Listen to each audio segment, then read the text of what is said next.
ഈ സാധാരണ പ്രവാസികൾ പറയുന്ന ഒരു ഡയലോഗ് ഉണ്ട്, ഞാൻ പോവാണ് അളയാ. എടാ എന്താ 2 മാസം ലീവ് എന്ന് പറഞ്ഞ് വന്നിട്ട് പോവാ. ആ ഒരു വാക്കുണ്ടല്ലോ, അത് സത്യത്തില് അവരുടെ മനസ്സറിയുന്നവരുടെ നെഞ്ചു പൊട്ടിപ്പോവും. ഞാൻ പോവാനടാ, 2 മാസത്തെ ലീവിന് വന്നിട്ട് പോവാണോ? ആ പോണം, ഇവിടെ നിന്നാല് പ്രയാസാണ് എന്ന് പറഞ്ഞ് കണ്ണീരോടെ പറയുന്ന ഒരു വാക്കുണ്ട്. അവർക്ക് നിൽക്കാൻ കഴിയാത്തത് എന്തുകൊണ്ടെന്നറിയോ? പൈസ ഇല്ലാത്തോണ്ടല്ല, സ്നേഹം കുറഞ്ഞു പോകുന്നുണ്ടാ.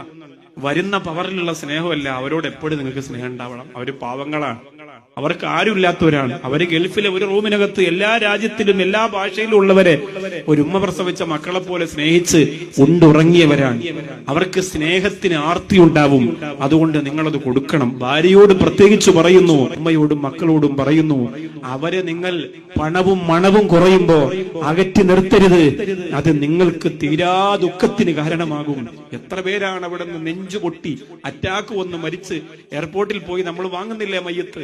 നിങ്ങൾ ഇവിടെ നിന്നുണ്ടാക്കുന്ന ഫിത്നകൾ, നിങ്ങൾ അവരെ വേദനിപ്പിക്കുന്ന കാര്യങ്ങൾ, അതവർക്ക് താങ്ങാൻ പറ്റാതെ റൂമിനകത്തിരുന്ന് നെഞ്ചിൽ നീറി പുകഞ്ഞ് അത് പൊട്ടിത്തെറിച്ച് മരണപ്പെടുന്നവരാണ്.